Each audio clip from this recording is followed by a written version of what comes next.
Glória a Jesus. Graça e paz, igreja do amor. Amém? Misericórdia, esse amém é de animação, gente? Graça e paz, igreja do amor. Amém? Vocês vão me ajudar a pregar com o primeiro amém ou com o segundo?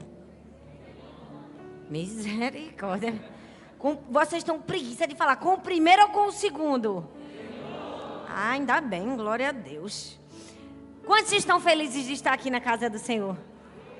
Vamos orar? Senhor, muito obrigada por estarmos aqui na tua casa. Meu Deus, muito obrigada. Nós estamos aqui porque te amamos, te desejamos, queremos ouvir a tua voz. Fala conosco, Senhor, nos ensina a tua palavra, que essa palavra seja um despertar, seja um alinhamento na nossa vida para entendermos o nosso propósito e para vivermos, para sermos conhecidos nos céus. Nós te oramos e te agradecemos no nome de Jesus. Amém, amém? Hoje eu quero ministrar uma palavra chamada desconhecidos. Se eu perguntasse para você quais são os 3 lugares onde você é mais conhecido, talvez você estranhasse um pouco essa pergunta e até você hesitasse em me responder. Onde é que eu sou mais conhecido? Mas por mais que essa pergunta possa ser confusa para você, eu quero que você pense nela. Eu quero que, se possível, você anote no seu celular, se você puder, anote num papel. Quais são os lugares onde você acredita que você é mais conhecido? No fim da mensagem, eu acredito que vai fazer sentido para você, amém? Todos nós que em algum momento da vida já frequentamos uma igreja, ouvimos a palavra, a gente já ouviu falar de uma cena célebre, a multiplicação dos 5 pães e 2 peixinhos, não é verdade? A Bíblia fala que uma criancinha, deu o jantar dela, o almoço dela, o lanchinho dela para Jesus. E Jesus alimentou uma grande multidão. João capítulo 5, versículo 12 diz: E quando já estavam fartos, disse Jesus aos seus discípulos: Recolhei os pedaços que sobraram, para que nada se perca. Eu amo esse texto e principalmente esse momento que Jesus diz: para que nada se perca. Porque ele nos ensina que tudo que nós entregamos para Deus, todas as nossas ofertas e até mesmo os nossos pedaços partidos, Deus faz um bom uso deles. Deus pode fazer um milagre com aquilo que para a gente é algo tão pequeno e talvez tão insignificante para outras pessoas. E mais, ao transformar aquilo em um milagre, Deus faz de cada pedacinho um bom uso para outras pessoas. Eu vim aqui para te dizer que Deus pode fazer um bom uso com a sua vida. Ixi, meu Deus do céu, não faz com a de vocês não? Oh, Deus, faz com a minha, Senhor. Faz um bom uso com a minha vida, só com quem disse amém também aqui, Senhor. Porque os outros ficaram calados, não estou querendo não, Senhor. Eu vim aqui para te dizer que Deus pode fazer um bom uso com a sua vida. Amém. Glória a Deus, Jesus. Eles se arrependeram, Senhor. Pode fazer também. Ai, eu amo que Jesus escolhe o que as outras pessoas não viram. Vê o que as pessoas não viram, escolhe o que as outras pessoas não escolheram, não é verdade? Ele sempre quebra paradigmas, mas nós precisamos entender que às vezes nós não vivemos esses milagres porque a gente está tão impregnado pela cultura ocidental de que só tem valor o que o mundo dita hoje que tem valor. É fato que, se você olhar, as pessoas vão dizer: tem valor quem tem dinheiro, tem valor quem tem status, tem valor quem tem poder, quem tem fama. Mas nós precisamos entender que no reino de Deus, os valores são completamente diferentes dos valores do mundo. O reino de Deus está completamente de ponta cabeça com aquilo que as pessoas pregam lá fora. Porque o que é perca para o mundo é ganho para nós. O que é ganho para o mundo, para a gente, pode ser considerado perca. E eu não estou querendo com isso dizer que você não pode chegar em lugares altos, que você não pode se destacar, que você não pode ter muitos recursos. Eu estou te dizendo que Deus enxerga as coisas de uma perspectiva e sob um filtro totalmente diferente daquilo que os homens enxergam. E nós precisamos enxergar assim. Nós precisamos enxergar qual é o verdadeiro sucesso da vida. O verdadeiro sucesso da vida é abraçar o nosso propósito e não ser iludido com coisas vãs. Hoje a gente vive um mundo onde todo mundo, de alguma maneira, quer ser conhecido por algo ou por alguma coisa. E é por isso que hoje eu quero ministrar essa palavra, desconhecidos. Eu quero te falar o valor que nós podemos aprender, sim, com pessoas que foram desconhecidas por muitos. E te ensinar que muitas vezes outras pessoas não devem reter aquilo que elas precisam entregar para Deus por causa de um valor humano. Quantas pessoas deixam de dar para Deus alguma coisa porque elas acreditam que é muito pouco? Ah, mas eu só tenho 5 pães e 2 peixes. Quantas pessoas deixaram de ofertar na casa de Deus porque elas acham assim, não vai fazer diferença? R$1, 50 centavos. E essas pessoas deixam de dar o seu tempo, seu amor, sua dedicação, sua vida, aquilo que elas têm de mais precioso, seus 5 pães e 2 peixinhos, por causa de uma cultura no mundo que apregoa sempre que aquilo que é grande, que tem destaque, que é conhecido, é o que vale. Mas Jesus viveu para nos mostrar o contrário. Ele pegou desconhecidos, crianças, e nos ensinou valores eternos. Eu amo que esse episódio da multiplicação dos 5 pães e 2 peixes, quem entregou o lanche que foi a base para o milagre foi uma criança. E a Bíblia diz que quando houve a multiplicação, mais de 5.000 pessoas foram alimentadas, sem contar mulheres e crianças. Ou seja, quem deu o alimento do milagre foi justamente um garoto que não foi contado. Você já percebeu? Os discípulos deixaram de contar aquele que Deus tinha colocado na posição de realizar o milagre. É assim que acontece na vida da gente. Deus usa pessoas com as quais outras pessoas se esqueceram de contar. Se talvez você está aqui e você disse, esqueceram de contar comigo. Não me incluíram, não me chamaram, não me enxergaram. Eu quero te dizer que Deus conta você e conta com você, porque Deus conta com aqueles que as outras pessoas não contam. Deus enxerga aqueles que as outras pessoas não enxergam. E Deus faz um milagre com coisas que aos olhos humanos não podem ou não são capazes de se fazer. 5 pães e 2 peixinhos. Uma criancinha que nem tinha sido contada. Quem sabe ela até foi um pouco barrada no meio da multidão, como os próprios discípulos barravam as crianças. Jesus contou aquela criança e contou com o lanche daquela criança. Por que eu estou falando isso? Para dizer que Deus conta comigo e com você. Você não precisa ter grandes coisas ou fazer grandes coisas como o mundo apregoa para ser contado por Deus e para ter valor para Deus. Desconhecidos estão fazendo coisas incríveis para Deus. Eu acho que você não está entendendo o que eu estou te dizendo. Desconhecidos estão fazendo coisas incríveis para Deus. E um desses desconhecidos, com certeza, pode ser você. Eu entrei aqui na igreja e muitos desconhecidos estavam trabalhando e servindo. Você está sentado e tem um desconhecido tocando para você aqui, Tiaguinho. Agora ele é conhecido, estou dizendo o nome dele. Vamos dar uma salva de palmas para Tiaguinho. O desconhecido conhecido. Você está sentado agora e tem um desconhecido olhando o seu carro lá fora. Você está sentado agora e tem um desconhecido cuidando dos seus filhos lá dentro. Você está sentado agora, mas tem um desconhecido que estava antes de você chegar abrindo todas as portas. Há valor naquilo que nós entregamos para Deus. As pessoas podem achar que é pouco, que é pequeno, que não tem valor. Até você pode enxergar como algo insuficiente e Deus diz, na minha mão não é não. Eu fico imaginando a mãe daquela criança, porque eu gosto de imaginar a cena, vocês sabem disso. Embrulhando o lanche do filho. Quantas mães aqui não embrulham o lanche dos filhos todos os dias, não é verdade? Eu mesmo toda semana tenho que fazer lancheira, eu penso, eu já não tenho mais criatividade para fazer lancheira. Aquela mãe estava fazendo a lancheira do filho e ela estava embrulhando ingredientes de um milagre e não sabia. Quantas vezes eu e você estamos embrulhando ingredientes de um milagre e não percebemos? Quantas vezes eu e você somos um milagre e não percebemos?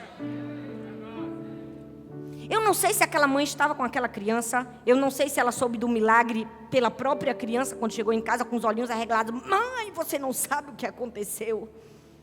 Eu não sei se ela soube do milagre por um vizinho, mas eu posso imaginar que aquela mãe deve ter ficado perplexa ao perceber que aquele ingrediente tão simples que ela embalou se transformou em um milagre. Eu quero te dizer que ingredientes simples nas nossas mãos podem se transformar em um milagre se nós acreditarmos e colocarmos nas mãos da pessoa certa. Se nós entregarmos a Jesus o pouco que temos, Ele pode transformar em muito.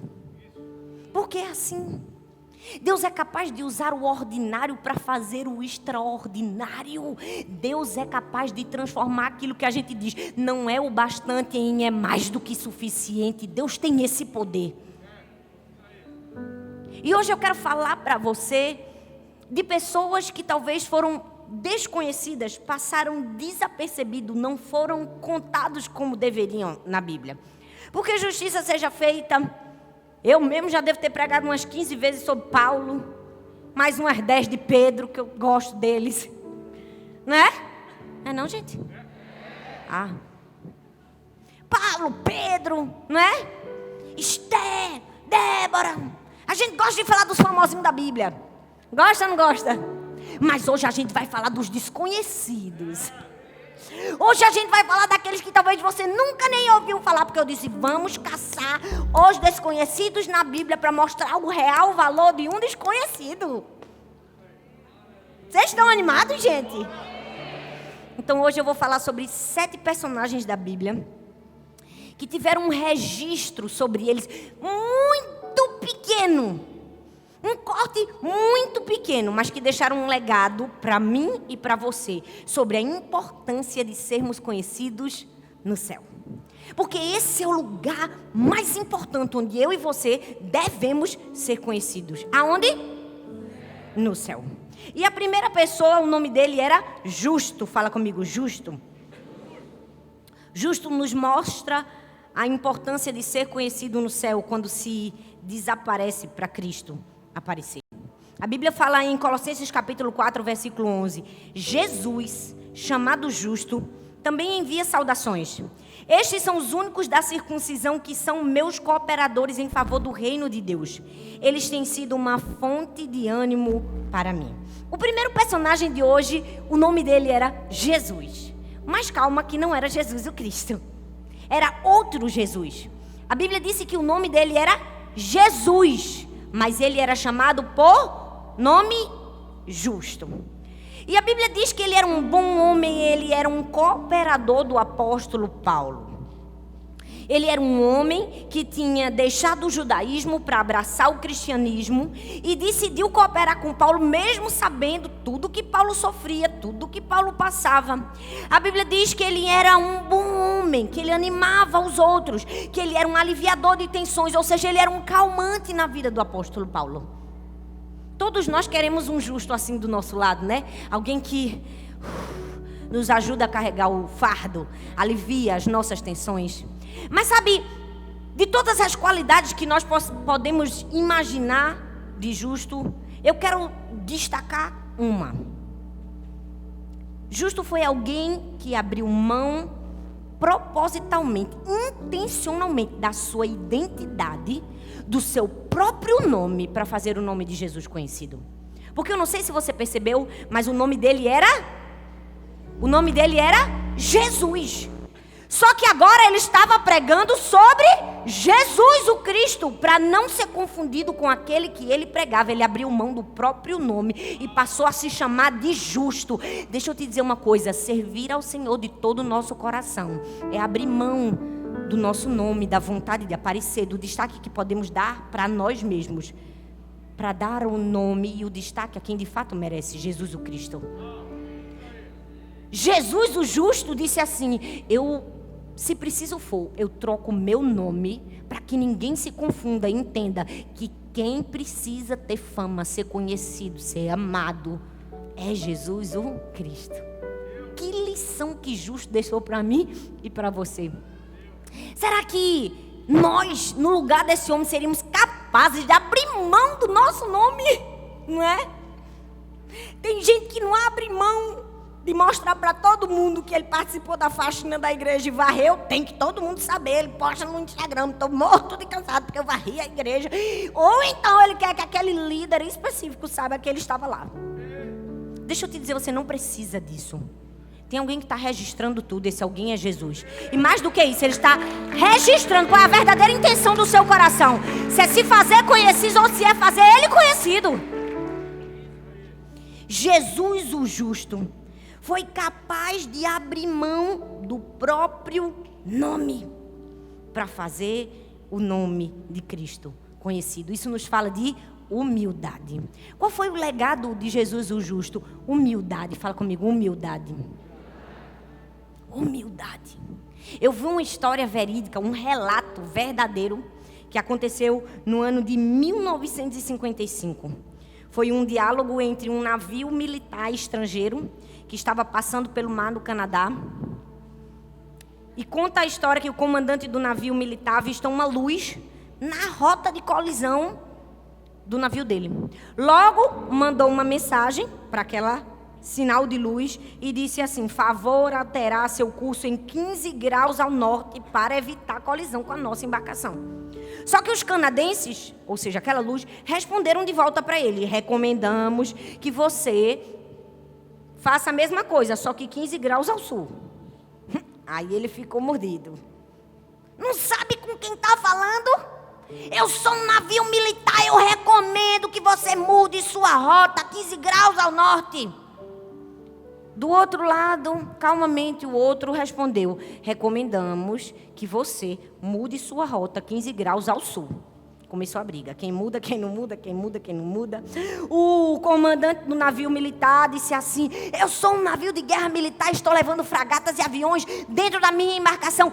Exijo que imediatamente você mude o curso 15 graus ao norte. Até que, do outro lado, os canadenses disseram: recomendamos que você mude sua rota 15 graus ao sul, porque nós somos um farol e estamos em cima de um rochedo. Deixa eu te dizer uma coisa, quantas vezes a gente se acha farol quando a gente é só um navio, não é? É ou não é, gente? Quantas vezes nós somos tão intransigentes em perceber: sou importante, você que mude. Quando, na verdade, o papel de mudança cabe a nós. E essa mudança só vai vir com quem? Com humildade.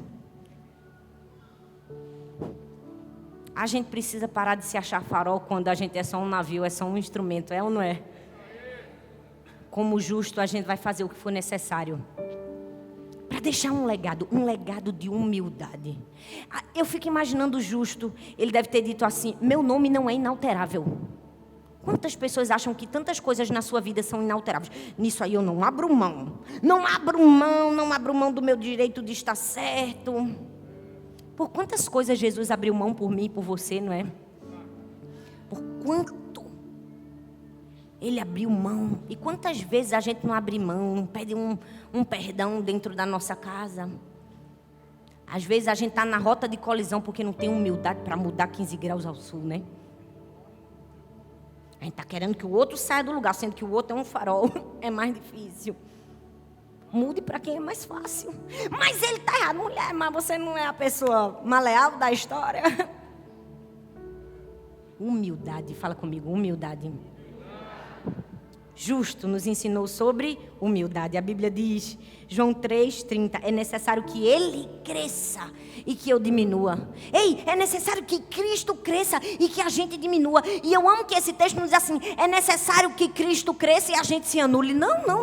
Deus não está pedindo para mim e para você para a gente se anular, não. Ele só está pedindo para a gente se diminuir. Diminuir nosso ego, nosso egoísmo, nosso orgulho, nossa prepotência, nossa falta de perdão, nossa intransigência. É só diminuir, vai diminuindo um pouco, baixa a bola. Deus está dizendo: diminui, colega. Vai valer a pena. Por quê? É necessário que Ele cresça e que eu diminua. Você pode até ser um desconhecido, mas você pode deixar um legado de humildade. Segundo personagem, Ninfa. Ninfa foi conhecida, deixou o seu legado por ser alguém que servia. A Bíblia diz em Colossenses capítulo 4, versículo 15: saúdem os irmãos de Laodiceia, bem como a Ninfa e a igreja que se reúne na sua casa. Talvez você nunca ouviu ninguém pregando sobre ninfa. E é isso que eu amo no apóstolo Paulo. Porque Paulo, gente, Paulo era demais, era ou não era? Vocês já perceberam que quando a gente lê as cartas de Paulo, ele tem várias saudações, saúdo fulano, saúdo beltrano, cicrano, beltrano. Eu acho que era o jeito que ele fazia para que os desconhecidos se tornassem conhecidos.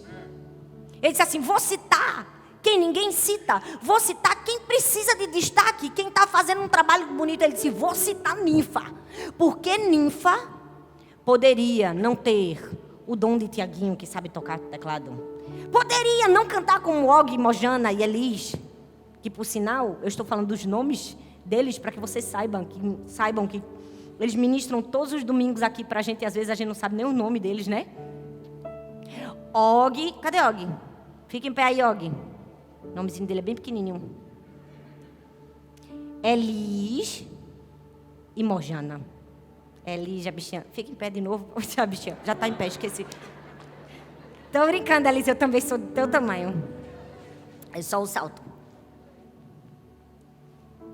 Paulo vai lá e cita os desconhecidos, que é para que todo mundo soubesse. Quem era ninfa? Ninfa era alguém que talvez não soubesse cantar, não soubesse tocar teclado, não soubesse pregar, mas ela tinha uma coisa, ela tinha o quê? Algo extraordinário, não, ela tinha uma casa.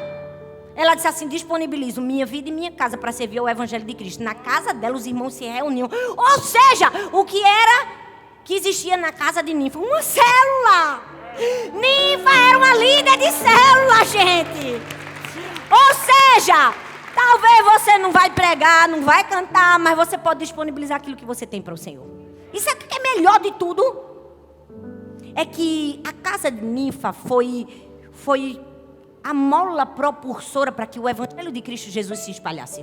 Porque eu não sei se você sabe, mas as igrejas cristãs surgiram 3 séculos depois. Ou seja, primeiro elas existiram em casas. De casa em casa. E se ninfa não tivesse aberto a casa dela? Como o evangelho se espalharia? Mas talvez você está aí sentado no seu lugar e dizendo, não estou preparado para essa conversa. Lá vem a pastora mandando a gente abrir a nossa casa. Eu não estou mandando nada, gente. Eu estou só pregando o que a Bíblia diz.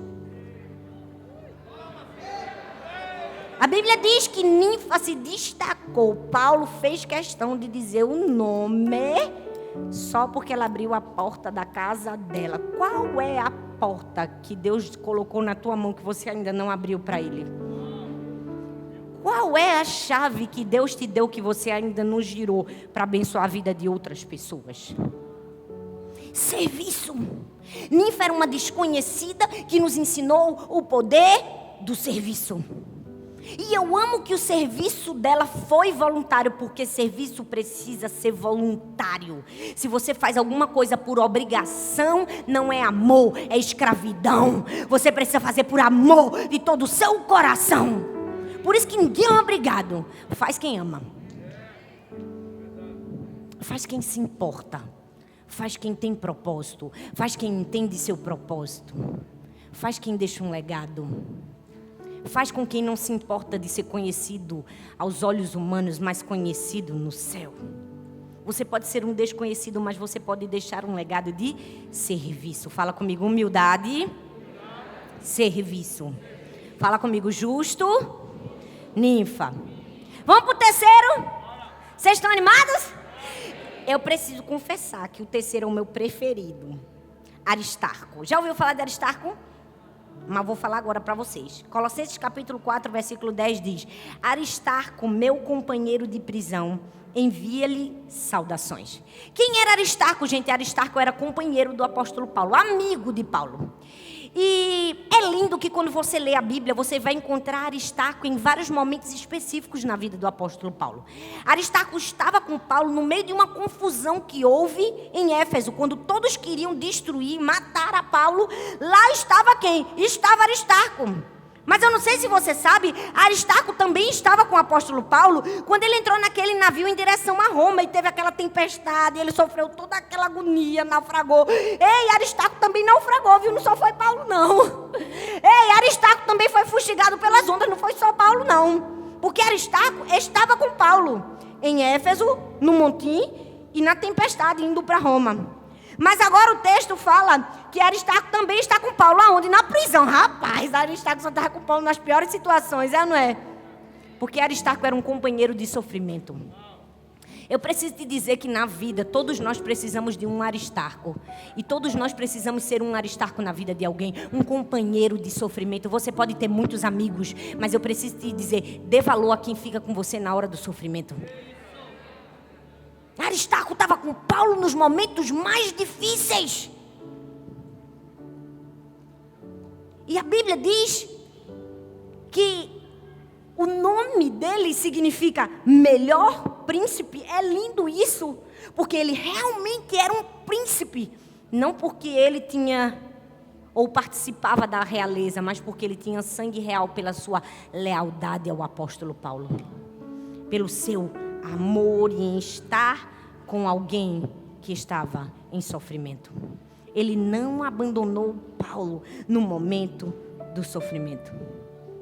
Mas tem um outro episódio que Aristarco aparece na Bíblia também. Talvez você nunca ouviu falar, pois bem, leia mais a Bíblia. Ele aparece em várias situações. Houve um momento em que os efésios ficaram com muita raiva do apóstolo Paulo. Porque um homem chamado Demétrio, que era alguém que fazia deuses com prata, trabalhava com prataria. E ele fazia a deusa Artemis, que era uma deusa muito adorada naquela época. Só que quando Paulo começou a pregar o evangelho de Jesus, logo as pessoas foram se convertendo, logo as pessoas pararam de comprar as deusas. Logo eles começaram a falir, por culpa de quem? Do apóstolo Paulo. Então Demétrio ficou indignado e começou a fazer um montinho entre todos os prateiros efésios. E disse assim, se a gente não fizer alguma coisa com esse Paulo, a gente vai à falência. E mais, a deusa Artemis pode correr o risco de nunca mais ser adorada. E eles tentaram pegar o apóstolo Paulo e jogar ele num teatro junto com a multidão enfurecida, mas não conseguiram achar Paulo. Eles acharam quem? Aristarco. E quem foi que foi levado no lugar de Paulo? Aristarco e Gaio, os dois amigos de Paulo. Rapaz, eu não sei vocês, mas se eu fosse Aristarco, eu ia dizer onde eu fui amarrar meu chegue para ser amigo de Paulo. Porque o bichinho só estava em confusão desde que decidiu ser companheiro do apóstolo Paulo. Estava ou não estava? Na confusão, na tempestade, na prisão e agora no meio de um teatro com todo mundo gritando salve Artemis. Para comigo e pense, se fosse você no lugar de Aristarco. Se você visse uma multidão enfurecida contra você por causa de um amigo seu. Imagina o medo que ele não sentiu de morrer naquela hora. Mas qualquer um poderia ter desistido, não Aristarco. Porque tudo que Aristarco estava fazendo por Paulo, não estava fazendo simplesmente por Paulo, estava fazendo por amor a Cristo. Ele era o tipo de pessoa que não abandona Jesus. Nós precisamos ser um Aristarco. No momento de alegria, estou com Jesus. No momento de tristeza, estou com Jesus. Está difícil, estou com Jesus. Está todo mundo me amando, estou com Jesus. Está todo mundo me odiando, eu estou com Jesus também. Eu não deixo Jesus. Aristarco foi um exemplo de lealdade para mim e para você. Todos nós precisamos ser um Aristarco. Quando a coisa apertar, a gente está ali, ó. Porque servir e amar o Senhor quando tudo vai bem é muito fácil, é ou não é? Mas Aristarco nos ensina o poder da lealdade. Nessa situação tão perigosa que ele enfrentou, ele decidiu ficar. E lá na frente, você vai ver, continuando lendo o texto, que houve mais uma conspiração contra o apóstolo Paulo. Quem é que estava lá? Quem era que estava lá, minha gente? Rapaz, se a gente não fosse crente e fosse supersticioso, a gente dizia que Aristarco dava má sorte para Paulo, não era? Azar, misericórdia. Mas Aristarco não dava azar, não. Ele dava lealdade a Paulo. Era por isso que ele estava com Paulo. Porque ele dava a ele lealdade em todos os momentos. Você é um Aristarco na vida de alguém? Você é um Aristarco na vida do seu líder? Quando tudo está bem, estou lá. Quando não está, vou pensar. Aristarco foi um desconhecido, mas nos ensinou o valor da compaixão, de não abandonar uma pessoa em sofrimento, de não se esquecer do momento mais difícil. Quarto personagem, Tíquico. Fala comigo, Tíquico. até o nome dele enrolei aqui agora. E ele nos ensinou sobre o poder do encorajamento. Colossenses capítulo 4, versículo 7 e 8 diz assim: Tíquico lhe informará todas as coisas a meu respeito. Ele é um irmão muito amado, ministro fiel e cooperador no serviço do Senhor. Eu o envio a vocês precisamente com o propósito de que saibam de tudo o que se passa conosco, para que lhes fortaleça o coração. Quem foi Tíquico? Tíquico era um portador do apóstolo Paulo. Ele era o portador das cartas do apóstolo Paulo. Ele levava a carta aos Colossenses, aos Efésios. Quem era Tíquico, gente? Um mensageiro. Um leve trás. Tíquico era aquela pessoa que tinha um trabalho muito importante de carregar aquilo que Paulo escrevia para as igrejas. Mas não era somente carregar. Ele tinha uma função: encorajar. E a maneira com que ele fazia isso fazia toda a diferença. Porque o texto diz que ele era amável. Paulo disse assim: ele é um irmão muito amado. Ou seja, ele é alguém que sabe lidar com as pessoas. Ele trata os outros com amor. Ele é prestativo. Ele sabe trabalhar em equipe. Ele é um consolador. Ele é alguém que ajuda. E com certeza foi por causa disso que o apóstolo Paulo escolheu a vida de Tíquico. Você pode pensar: para levar uma coisa de um lugar para o outro. Não. Era necessário confiança para isso. Os historiadores mostram que o portador, na verdade, ele servia de um elo pessoal entre quem enviava e quem recebia. Ele poderia acrescentar informações. Ou seja, o que é que Tíquico fazia? Paulo escrevia a carta, ele levava aos Colossenses. E não somente levava, ele tinha a obrigação de falar para a igreja como estava Paulo. Olha, Paulo está passando um perrengue, o negócio está feio para ele, está preso, está com fome, o bichinho emagreceu 5 quilos. Mas ele não levava de maneira assim drástica. Eu imagino que ele contava tudo o que estava acontecendo para o apóstolo Paulo. Mas, gente, vamos crer, porque o poder do evangelho vai se espalhar. Foi na prisão que ele escreveu essa carta para vocês, e a gente tem que ler e ler para os outros, e continuar fazendo o trabalho que ele não pode fazer agora, porque Tíquico era um encorajador. E mais, ele tinha que fazer a mesma coisa para o apóstolo Paulo. Ele tinha que pegar todas as informações da igreja e levar para Paulo. Olha, Paulo, o negócio lá tá feio. Se o povo tá só graça, imaturidade, uma fofoca triste dentro da igreja. Talvez você possa pensar: ninguém queria fazer o trabalho de Tíquico, não era? Fofoqueiro, leva e traz. Leva informações para o meu líder e tira informações para o meu líder. Mas sabe por que ele não achou que o trabalho dele era muito pequeno? Porque ele entendeu que havia um propósito. Todos nós precisamos enxergar um propósito naquilo que nós fazemos. Aqui na nossa igreja tem muitos Tíquicos. Você sabia que aqui na nossa igreja tem um ministério só de transportes? Ou seja, quando recebe um pastor, um cantor, uma pessoa de fora, tem um povo que é inscrito e voluntário só para ir buscar no hotel, trazer na igreja, levar da igreja, levar no hotel. São os mensageiros. Tíquico foi alguém que soube obedecer, encontrar valor naquilo que ele fazia e fazer da melhor maneira, fazer com amor. Ele entendeu que ele era apenas uma voz. Como João Batista dizia: eu sou apenas uma voz. Mas tem tanta gente hoje em dia que não quer ser voz, né? As pessoas querem ser tudo, menos a voz só. Não, eu quero ser a estrela da manhã resplandecente. Tudo menos a voz. A voz é muito pouco. Tíquico nos mostrou o serviço através do encorajamento. A maneira como ele fez a diferença. Eu quero te perguntar: você sabe qual é o verdadeiro significado da função da sua vida? O que é que tem medido a importância daquilo que você trabalha? Ou quem tem medido a importância daquilo que você faz? Deus ou os homens? Quantas vezes a gente olha para as coisas que a gente faz e diz assim: será que Deus não tem uma coisa mais importante para eu fazer na vida? Não, tudo que nós fazemos tem valor. Não se deixe medir pelos padrões humanos. Se deixe ser medido, que sua régua sejam os valores eternos. Tíquico foi alguém que disse assim: se for só para levar e trazer carta, eu vou, Paulo. Ó, meu trabalho é leve e traz, eu vou. E quem sabe Tíquico não tinha nem carro, né, gente? O carro dele também não tinha ar-condicionado nem vidro elétrico. E ele fazia isso talvez a pé ou a cavalo. Você tem sido um Tíquico que leva e traz alguma coisa, mas faz isso com amor, com alegria, com encorajamento? Quinta pessoa, Epáfras. Fala comigo, Epáfras. É um bom nome para uma criança, não é verdade? Ou não? Não? Não, gente? É bíblico. Tô brincando. Epáfras. Você sabe quem foi Epáfras? Colossenses capítulo 4, versículo 12 ao 13 diz assim: Epáfras, que é um de vocês e servo de Cristo Jesus, envia saudações. Ele está sempre batalhando, fala comigo, batalhando, por vocês em oração, fala comigo, oração, para que como pessoas maduras e plenamente convictas, continuem firmes em toda a vontade de Deus. Dele dou testemunho de que se esforça muito por vocês e pelos que estão em Laodiceia e em Hierápolis.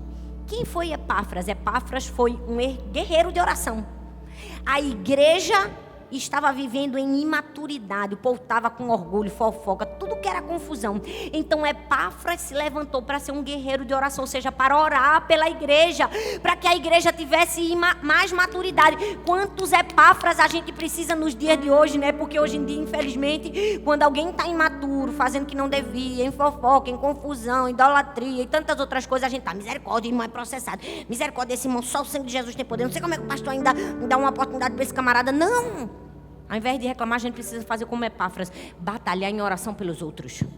Ao invés de usar a nossa palavra, a nossa língua para dizer assim, fulano não tem jeito. Ei, usa a sua língua para dizer assim, Senhor, tem jeito para fulano, Deus, tem misericórdia de fulano, Senhor. Eu estou aqui, ó, de joelho, batalhando por ele. Eu estou aqui, ó, intercedendo por ele. Eu estou aqui, ó, clamando por ele.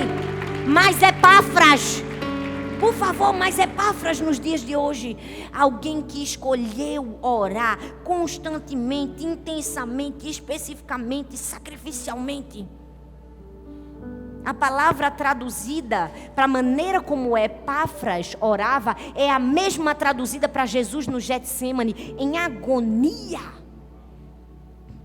É a mesma palavra para um atleta fazendo de tudo para alcançar o máximo na sua modalidade, ou seja, Epáfras deu tudo de si pelos outros em oração, clamando. Ei, todos nós precisamos ser um Epáfras na vida uns dos outros. Hoje você já orou pela sua família? Hoje você batalhou pela sua família em oração? Eu espero que sim. Hoje você já orou pela sua liderança? Você orou pelos seus pastores, porque se não orou, meu filho, você deveria orar. Vocês pensam que é fácil estar aqui em cima? É nada. Todos nós precisamos orar uns pelos outros. É muito fácil. Misericórdia, meu Deus, a situação está difícil. Liga para o pastor. Pastor, me dá um conselho. Pastor, meu filho. Pastor, eu vou casar. Liga para o pastor casa. Pastor, meu filho nasceu. Consagra o menino. Pastor, minha vizinha morreu. O pastor faz um enterro. Estou angustiado, vou para a igreja, o pastor dá uma palavra, mas ninguém ora pelo pastor. Vocês pensam que a gente não precisa de oração? A gente é gente igual a vocês, de carne e osso. E muito pelo contrário, a gente carrega o peso de tantas pessoas e são tantos problemas. Toda igreja precisa ser um Epáfras, reclamar menos e abençoar mais. Quando você achar que as coisas estão erradas, ao invés de reclamar e dizer está mal feito, fala assim, eu vou orar pelo meu pastor. Esses dias um abençoado mandou uma mensagem dizendo assim, a irmã desafinou no culto. Ah, tu vem me dizer, eu disse, deu vontade de dizer assim, minha filha, quem está desafinado é seu ouvido.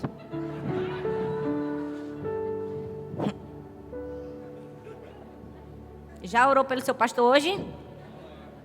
Eu acho bom quando chegar em casa o negócio mudar. Gente, é fácil não. Você não tem noção do nível da guerra espiritual e do tanto de problema que a gente passa. Fora os nossos problemas pessoais, que a gente também tem uns filhos que arrancam os cabelos, é uma beleza. Tem dias que o telefone toca, às vezes na nossa folga, no descanso. Aí eu olho assim o nome, eu digo, eita, esse é um problema nível 3, dá para atender com as meninas do lado não. Porque a gente sabe o nível dos problemas, 1, 2, 3, 4. 1 a gente atende quando os meninos estão gritando, é fácil, resolve. Quando a gente vê assim, nível 4, eita, esse aí vai precisar de 3 horas trancado dentro do quarto e ninguém pode interromper. Que aí vai com a casta. É uma casta. Só vai com jejum e oração. É fácil não, gente. É fácil não. Estou dizendo a você, não é fácil não. Todos nós precisamos ser um Epáfras na vida uns dos outros. E eu amo que a oração é um negócio que está à nossa disposição. Ninguém precisa falar bonito para orar. Precisa? Ninguém precisa de um diploma para orar. Precisa? Precisa de dinheiro para orar. Precisa? Não, e por que a gente não ora? Nós precisamos orar mais, batalhar uns pelos outros, amém? Sexta pessoa, Gedutum, 1 Crônicas 25, versículo 3 diz assim: quanto à família de Jedutum, seus filhos foram Gedalias, Zeri, Jesaías, Simei, Asabias, Matitias. 6 ao todo, sob a mentoria de seu pai Jedutum, que profetizava ao som da harpa para adorar e dar graças a Yahvé.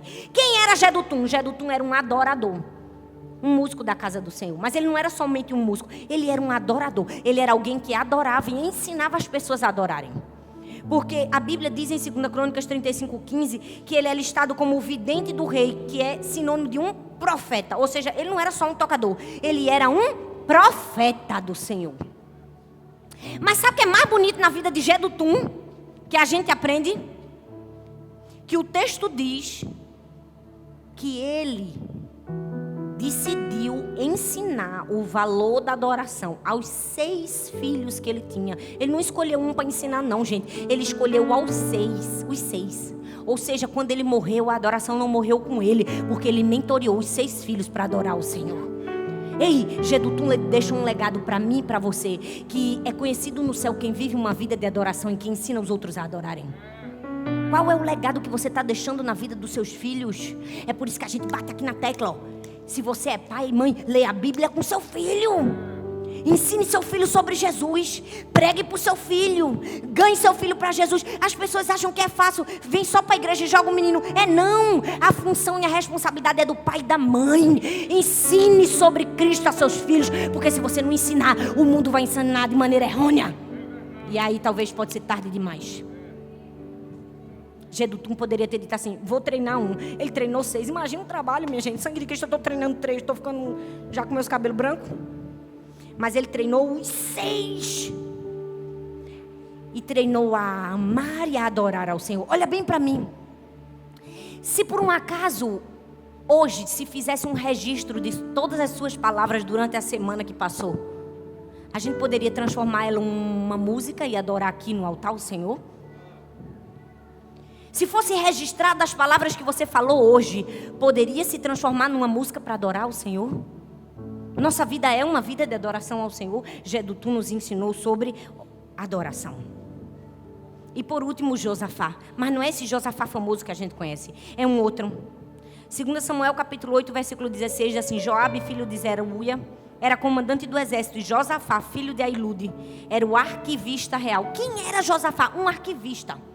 Um historiador, alguém que existia para escrever a história e para lembrar aos outros aquilo que era mais importante. Ele lembrava ao rei coisas importantes.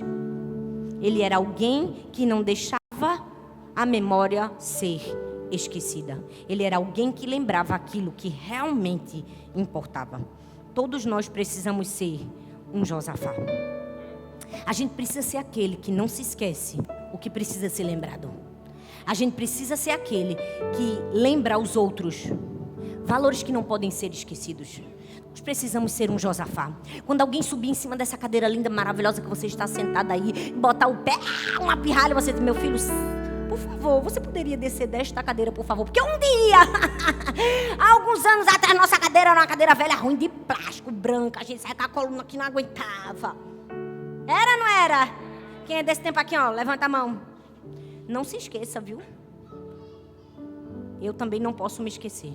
A gente não pode perder a memória, não. A gente precisa se lembrar das coisas importantes. Todas as vezes que a gente sentar numa cadeira fofinha, a gente diz: Deus, obrigada. Porque eu já sentei tanto numa cadeira de plástico, eu já fiquei 2 horas no culto, para um lado, para o outro.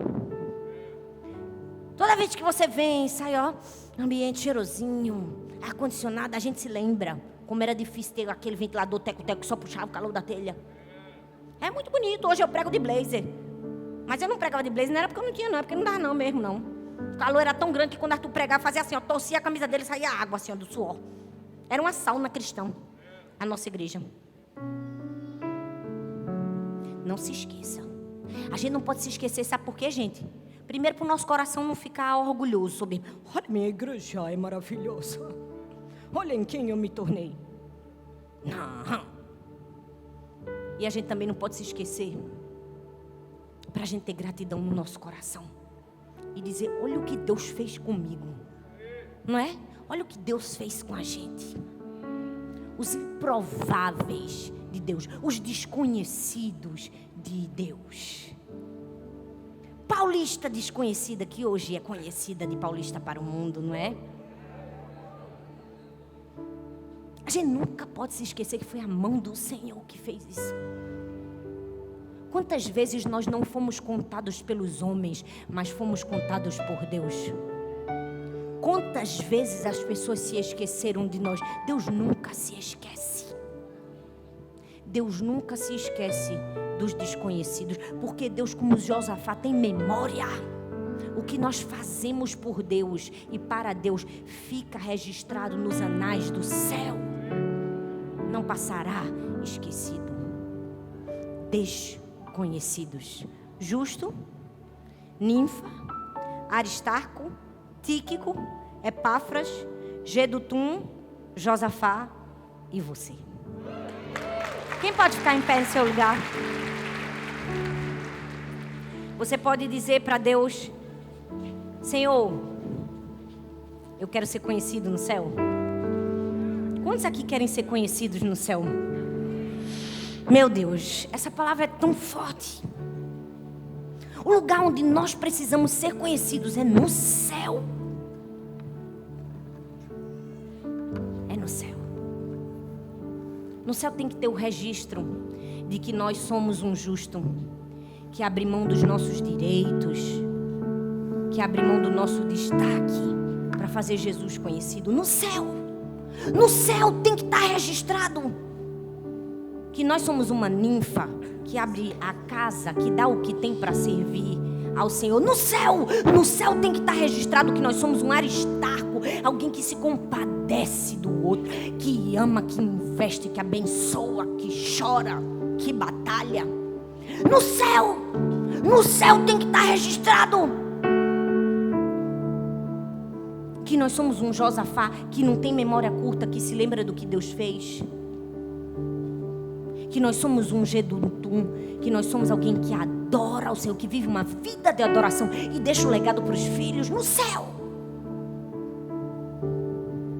céu tem que estar registrado que nós somos um Epáfras, que nós somos alguém que ora, que se compadece, que a gente não é dos que reclamam, a gente é dos que intercedem.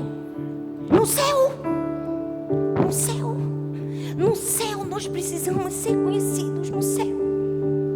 Porque Deus, se Ele quiser, Ele pode te fazer conhecido na terra. Ele pode fazer com que as pessoas te amem, mas se as pessoas não te amarem, mais importante é que o Senhor te ame, que você faça a vontade de Deus. É por isso que eu amo essa igreja, porque nós somos desconhecidos que amam o Senhor e fazem pelo Senhor e por causa do Senhor. Quantos desconhecidos nós temos aqui? Quantos desconhecidos nós temos aqui? Quantos desconhecidos que entregaram sua vida para servir a Jesus? Por amor! Aqui não tem mimimi, não tem chora, não tem mimizento. Aqui a gente vai para servir mesmo. É para dar o melhor. É por isso que eu gosto. Canta 3 cultos, é 3 cultos. É ou não é? E esquenta o gogó, é o gogó, 3 cultos. E aguenta que vocês vão cantar mais um e eu ainda vou pregar mais um. E se reclamar, faz também. Hoje eu cheguei para a Mojana, eu disse: Mojana, presta atenção.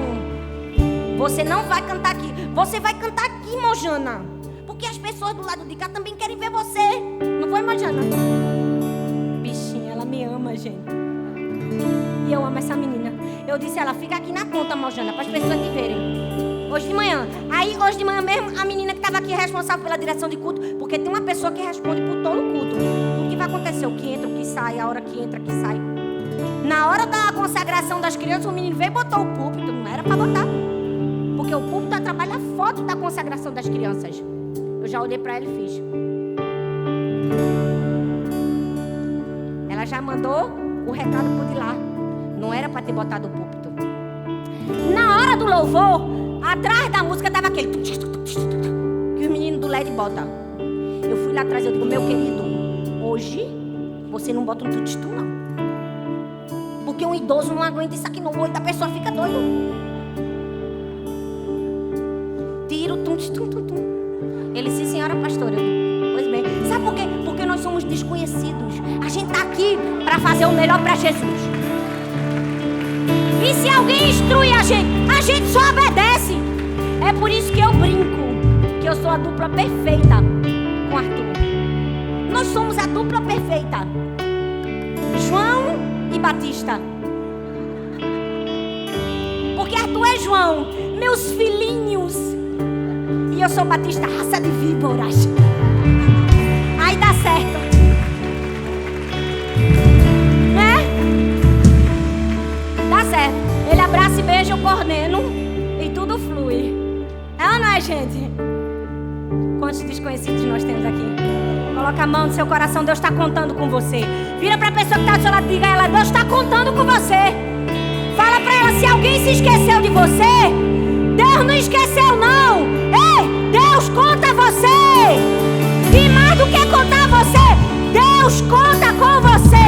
Feche os seus olhos e diga: Senhor, muito obrigada porque o Senhor me enxerga. O Senhor escolheu me contar. O Senhor escolheu contar comigo. Obrigada, Deus, porque mesmo, Senhor, sem ter aptidões necessárias, sem ter talvez dons e talentos, Senhor, obrigada, porque quantas vezes olhamos para nós mesmos e a gente não consegue ver aquilo que o Senhor vê, e o Senhor conta com a gente. Obrigada, Senhor.